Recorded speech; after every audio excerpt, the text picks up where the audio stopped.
China-South Africa relations were strengthened last week when 93 agreements were signed by Chinese and South African business people in Cape Town.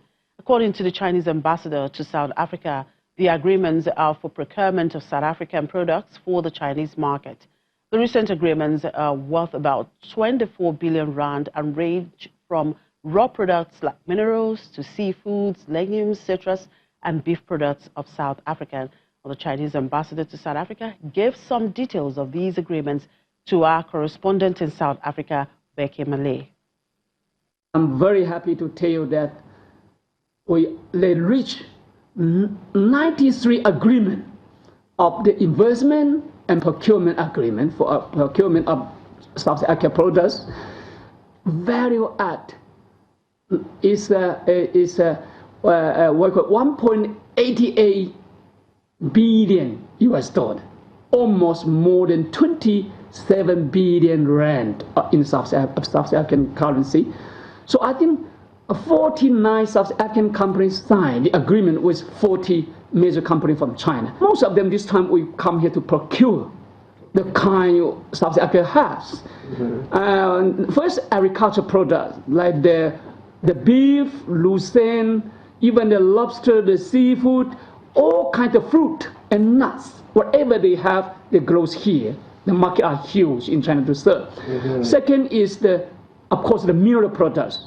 This country, they have the chrome, they have the what we call the copper, the manganese. Those products also huge market in China. Why is China pulling out in some countries? Why are they pulling out? Are you sure?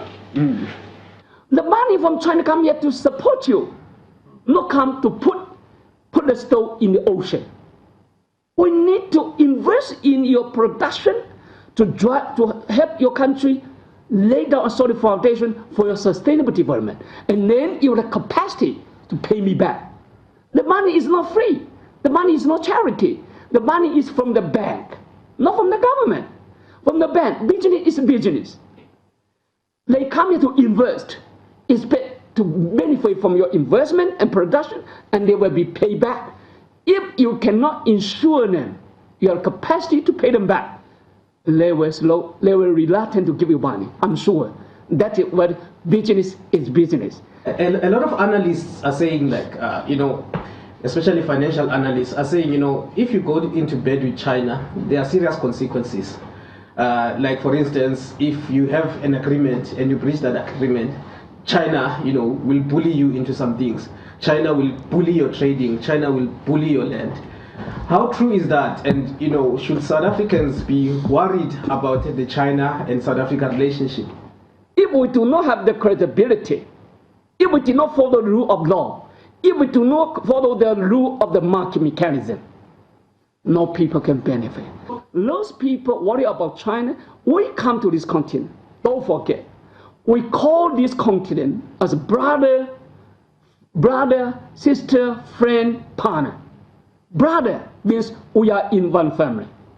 So I think business we are very serious. First, we are brother and friend. We cannot cheat you. We, as a government, government here, we not allow any exception to come here to do anything against the law and regulation. They are welcome, but follow the rule of law, follow your development, and work together with the people for win-win cooperation for common development. What are some of the major projects you have done in Nigeria? Now I'm very happy. I'm proud to say Nigeria become the most beneficial country in the continent to benefit from China and China-African cooperation.